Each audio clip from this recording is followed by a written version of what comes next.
Hello बच्चों, चलिए प्रश्न को पढ़ते हैं। इसमें लिखा किसी प्रत्यावर्ती परिपथ में शक्ति गुणांक जो है अधिकतम होता है जब परिपथ बच्चों पहला कहा जा रहा है कि केवल प्रेरकीय हो, दूसरा कहा जा रहा है कि प्रेरकीय एवं धारितीय हो, और सी बच्चों विकल्प है हमारा केवल धारितीय हो, और डी है बच्चों केवल प्रतिरोध युक्त हो। तो चलिए बच्चों इस प्रश्न की मूल अवधारणा देख लेते हैं। बच्चों इस प्रश्न की मूल अवधारणा इस प्रकार से इसमें हम देख लेते हैं कि हमारा जो प्रत्यावर्ती धारा परिपथ होता है उसका शक्ति गुणांक क्या होता है बच्चों। तो शक्ति गुणांक बराबर होता है बच्चों हमारा कास फाई। और बच्चों ये कास फाई बराबर हमारा होता है आर भागे जेड। जहां पे बच्चों ये हमारा फाई क्या है, फाई जो है बच्चों ये धारा और वोल्टेज के बीच में कलांतर है, के बीच कलांतर है। और बच्चों ये जो आर क्या है, ये प्रतिरोध है। बच्चों परिपथ में जो प्रतिरोधक है उसका प्रतिरोध है। और जेड क्या है बच्चों, ये हमारी परिपथ की प्रतिबाधा है। बच्चों परिपथ की प्रतिबाधा जो होती है वो परिपथ में जो प्रतिरोध होता है और जो उसके प्रेरण कुंडली होता है उसका प्रतिघात और धारितीय प्रतिघात, इन तीनों का सम्मिलित रूप होता है। तो बच्चों चलिए इस प्रश्न को हल करते हैं। बच्चों इसमें कहा जा रहा है कि जब शक्ति गुणांक अधिकतम होता है, शक्ति गुणांक अधिकतम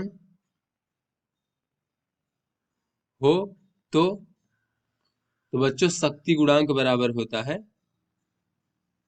जैसा कि हमने मूल अवधारणा में देखा कि शक्ति गुणांक बराबर होता है कास फाई।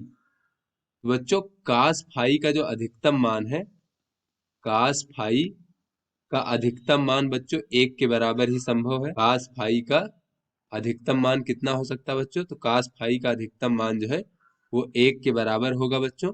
तो हमारे शक्ति गुणांक का जो अधिकतम मान होगा वो एक के बराबर होगा। तो ऐसे में बच्चों शक्ति गुणांक बराबर होता है, शक्ति गुणांक बराबर होता है बच्चों परिपथ का प्रतिरोध बच्चों भागे प्रतिबाधा जेड।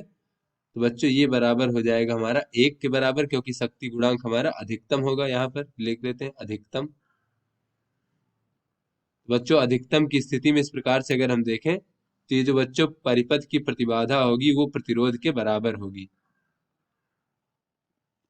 अर्थात बच्चों यहाँ पर जब जो परिपथ की प्रतिबाधा है वो परिपथ में प्रतिरोधक के प्रतिरोध के बराबर होगी, यानी कि बच्चों परिपथ में प्रतिरोध के अलावा कुछ नहीं है। तो यहाँ से हम कह सकते हैं बच्चों कि परिपथ में प्रतिरोध के अलावा यानी प्रेरण कुंडली या फिर संधारित्र ये कुछ भी नहीं है। तो यहाँ से कह सकते हैं कि परिपथ जो है हमारा वो केवल प्रतिरोध युक्त है और उसमें कुछ नहीं है, केवल प्रतिरोध है, क्योंकि उसकी प्रतिबाधा जो है वो प्रतिरोध के बराबर है, प्रतिरोध युक्त है। तो चलिए बच्चों अपने विकल्पों को देखते हैं। तो बच्चों इस प्रश्न में कहा जा रहा है कि परिपथ में शक्ति गुणांक अधिकतम होता है जब परिपथ जो है बच्चों, ये जो डी विकल्प है केवल प्रतिरोध युक्त हो। तो बच्चों ये हमारा सही विकल्प हो गया। तो आशा करते हैं आपको समझ में आ गया होगा। धन्यवाद।